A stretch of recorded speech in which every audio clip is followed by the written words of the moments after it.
Ja, jeg er ganske tryg ved at flyve. I love it. I'm okay. Jeg tænker mere over det, men det gør ikke, at jeg flyver mindre.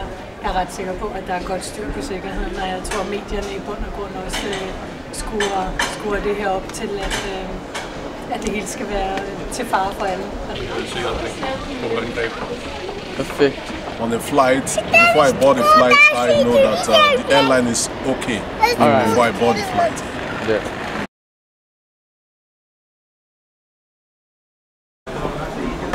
Ja. Luftfartsselskabet, der var en risiko.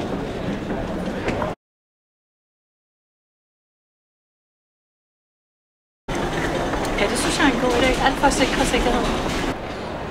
Not really. I'm not.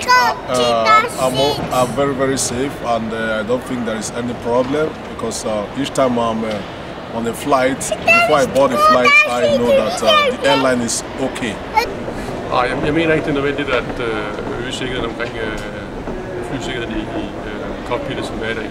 Jeg synes, vi skal fortsætte, som det er i dag, med de piloter, der er i forvejen.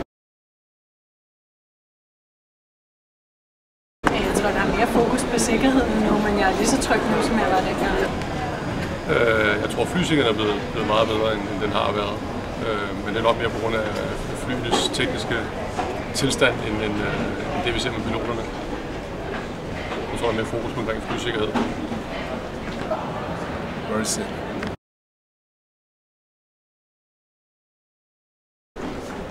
Nej, jeg mener ikke, at flymekanikeren skal straffes for en mekanisk fejl, men selvfølgelig har han et ansvar for at udføre sin opgave korrekt.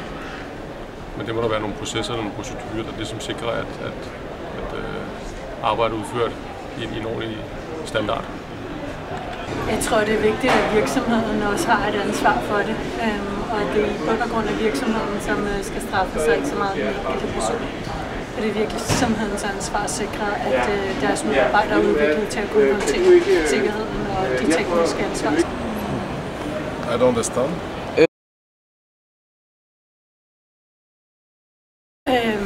Jeg tænker mere over det, men det gør ikke, at jeg flyver mindre.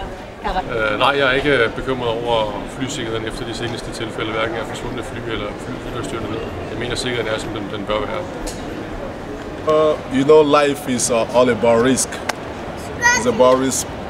The people that drive a car, they can have an accident. It doesn't mean the driver have to stop driving. A motorbike can have an accident, then you still keep riding it. So it's all about that.